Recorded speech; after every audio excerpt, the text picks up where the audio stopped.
Welcome and thank you for watching Pendulum. Today the subject before us is line variation versus flex. So I have a couple of different pens here, 5 different pens here to check out as we discuss line variation versus flex. 2 of these are flex pens and 3 of these are pens that will offer line variation, and 1 is will not unless you're a cheater. So let's take a look at the pens close up, the nibs specifically. So first off, we're going to have, this is an italic nib. So this is going to be representing stubs and italics that offer line variation. Next, specialty grinds. And this particular one is a curved nib that offers a bit of line variation. Then we have a modern flex, and this is going to offer a nice amount of line variation. You'll be able to see how much in the writing samples that will follow. Okay, next we have a vintage flex.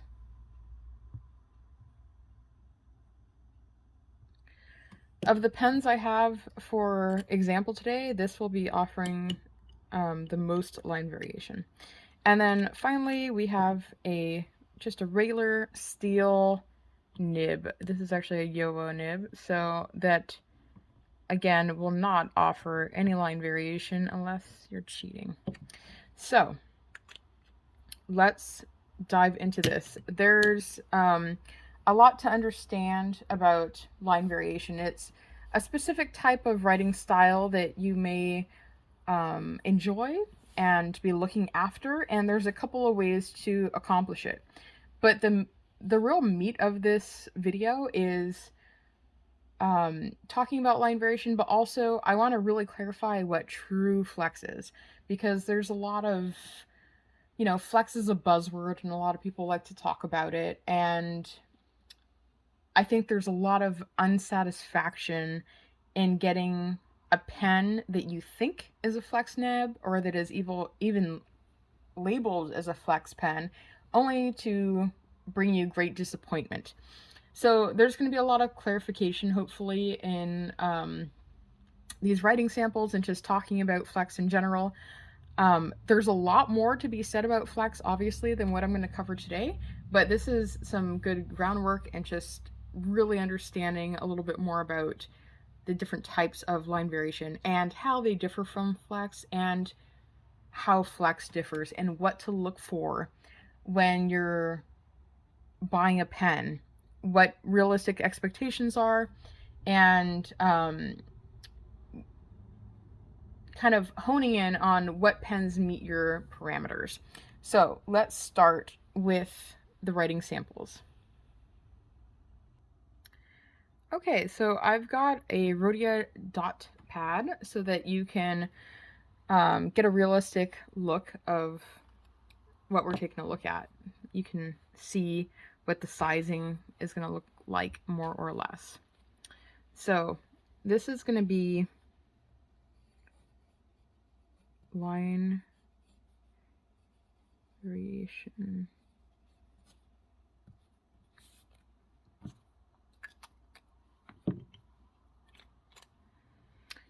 Versus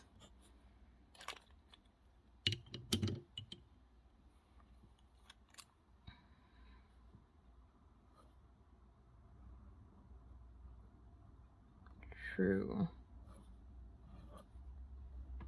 flex.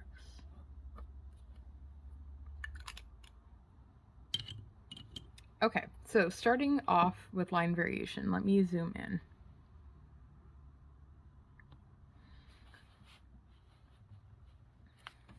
So this is an italic nib, and it's going to be representing stubs and italics. So stubs and italics, they offer line variation, and if you get it in a flex nib, they can offer line variation and flex, which is like a double line variation. And some people think this is redundant, but I think it's actually very cool.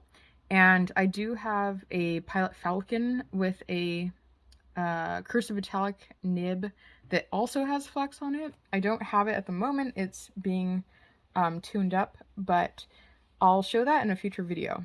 Some nibmeisters and some people think that this is redundant. Like, why would you want a pen that's offers line variation in an italic and a flex? That's kind of like a oxymoron or something, but I think it's great and I don't think it's redundant. So, stubs and italics. We got a fine line on the horizontal, and we have a wide line on the vertical. So that is the line variation that they have to offer. It's going to vary on what kind of pen that you use and how deep the italic gets cut in. So this was a medium, and it got, stubbed or italic. So depending on how far down they go, that's going to make the difference. This ended up being about a 1.3 millimeter, but it'll go from about an extra fine or fine right on this stroke to I'd say double broad on the wide stroke, and that's about 1 millimeter. So that's a realistic expectation for stubs and italics. And again, it depends, because generally speaking, you can find a stub or italic.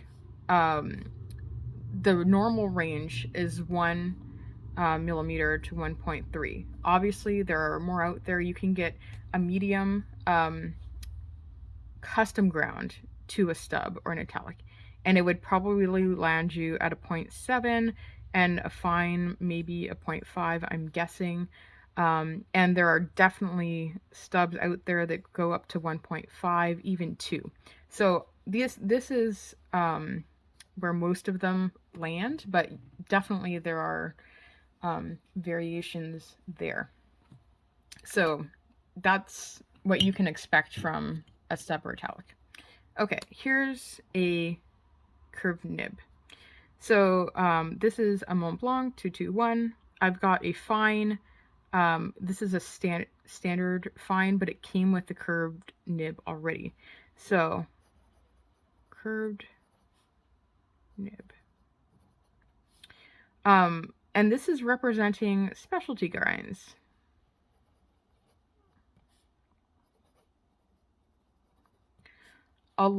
There are a lot of offerings for specialty grinds that would offer line variation. So let's start out with what this is. This is a curved nib. So if I have the pen very up and down, very straight, I get a fine line. If I hold it lower, I'm going to get a wider one. It's not drastic on this particular pen, but on some pens it can be. So it just really depends. When I do these, I don't really see any line variation, but specialty grinds that will offer line variation, so a curved nib, architect grinds, there are zoom nibs, there's a lot. You guys can put comments below of all the specialty grinds that you can think of that will offer line variation, but there are quite a few. So you can check those out too, but most of them have to do with the position that you hold the pen in. The architect works basically like a reverse italic. So next for line variation, this is a Stipula titanium nib. So this is going to be representing modern flex, as it were. This pen is, this nib is actually a buck.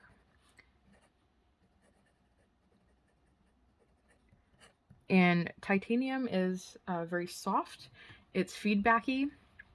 And my understanding is it's easily sprung. Thankfully, I have not experienced this yet, but you have to have respect and understand what your nibs are capable of. So there's some line variation. This is an extra fine, and I would say I'm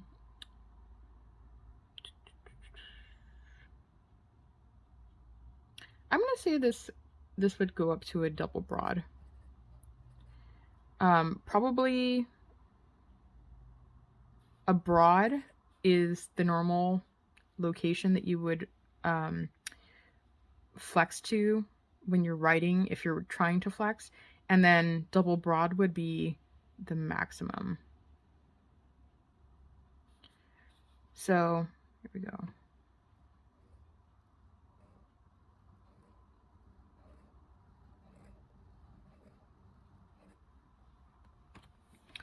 And I think this is actually, for being a modern flex, I'm very happy with this titanium nib. It's a joy to write with.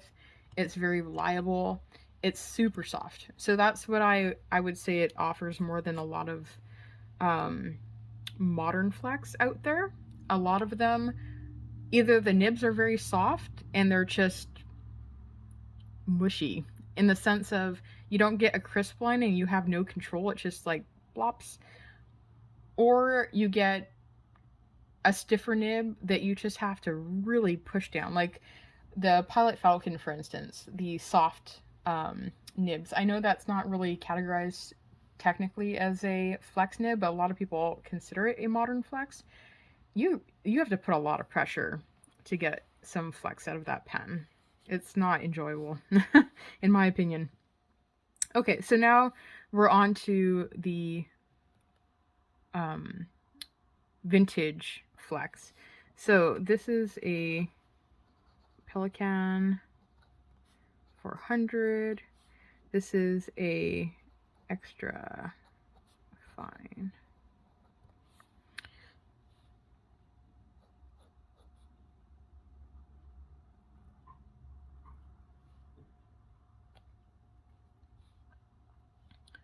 And I would say this is capable of an extra fine all the way through a triple broad.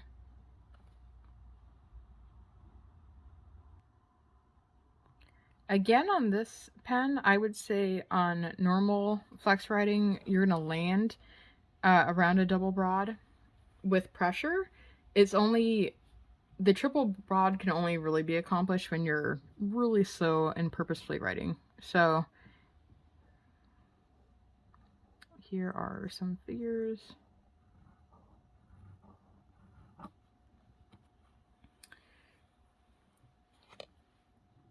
And that's presently the best example of a vintage flex nib that I have for you right now. So then we have a standard metal or steel Yovo nib. So this is a Leonardo Momento 0. This is a fine steel. Okay, so this is a pen that represents no line variation and no flex. The nib is quite stiff, and it's not meant for flexing, and it's not meant for line variation. It's just a standard fine nib. So this means that if you write this way, this way, this way, this way, no matter how you write in any direction, the line width will be exactly the same. Now, this is where the cheaters come in. They get a nib like this, or there are more steel nibs on the market that don't offer flex, but they're soft. So then it's like, oh, these Flex Nibs, you know, they're not really that great. Like, I can just get this steel nib and I can flex. Watch, look.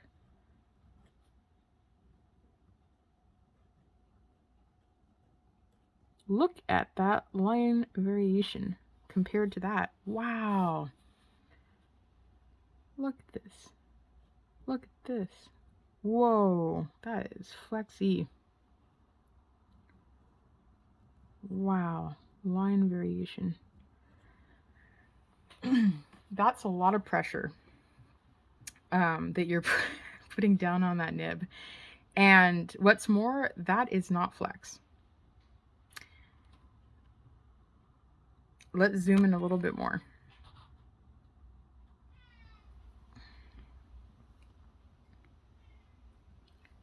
See how much that nib opens? It's not much. I know it opens a little bit, but it's really not much, and it can't keep up. It's railroading. So how you're able to get this and this is because, one, the nib opens a little bit. You can see that, okay? And two, it's when you put that much pressure down, it's really gonna start gushing. So let's talk about what real flex is, and let's take a look at how to tell what the nib is really made of, because this is not true flex. You're accomplishing line variation by applying a lot of pressure to the nib, which did make the nib tines spread as much as they could, which wasn't much, but it also caused a lot of ink flow. So that's how, without a flex pen, you can cheatingly kind of accomplish some line variation from no pressure to intense pressure, and the ink just gushes out. But yeah, this just this just isn't it's just not flex. So let's take a look at, when we're looking at true flex nibs, what the performance is like. So again, here's the steel one. Here's another thing to look at. So we can do this.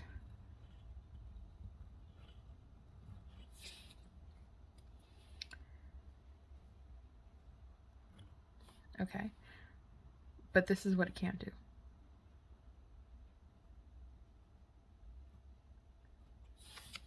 Okay. Now, let's move on to, so let me label this so I don't get confused.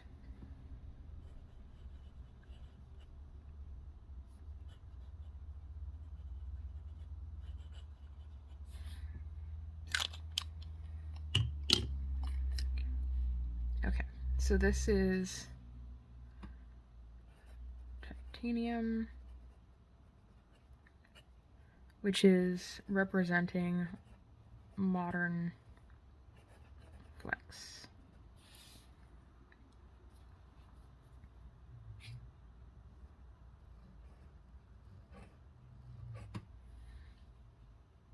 Okay, look at how much these tines spread.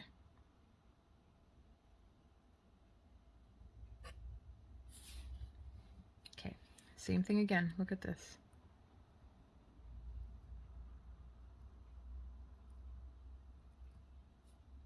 You know what that is? That is snapback. And it's something that this steel nib does not have because it's not a flex pen. So these nibs that are purposed for flex have the ability to open their tines and close the tines, which is able, when you are actually writing, gives you control to be able to flex and withdraw the flex so that you can achieve some really nice styles of writing. And even though it kind of looks like the steel nib did it, it failed this test here. And to some degree, you can even tell just by watching the nib, if it has snapback or not. Here's the, this is a gold 14 karat. This is the vintage.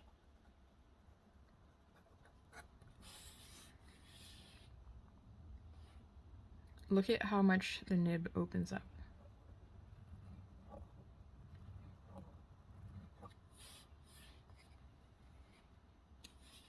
And snapback.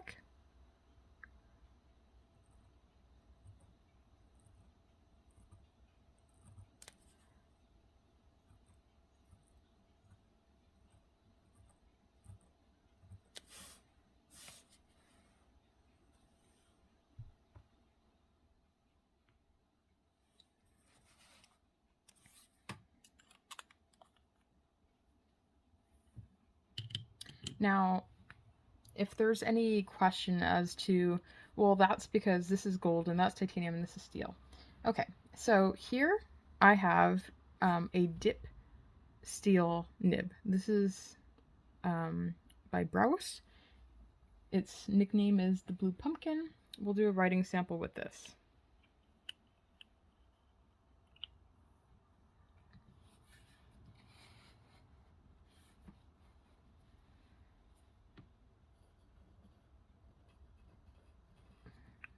Let me ink this up.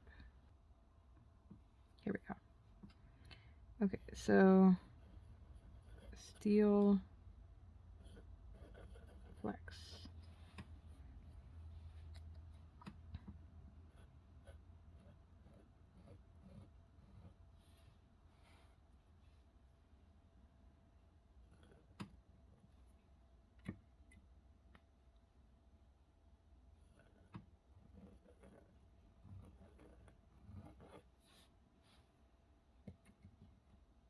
Okay, again, watch the nib, watch the tines.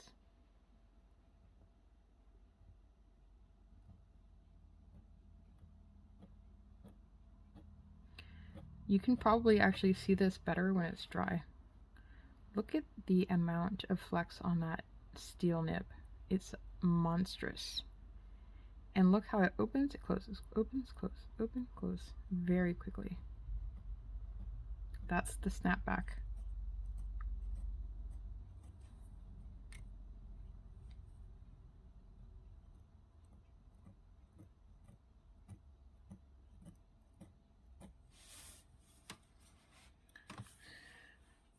So again, there are steel nibs on the market that have some flexibility to them, but they're not necessarily flex.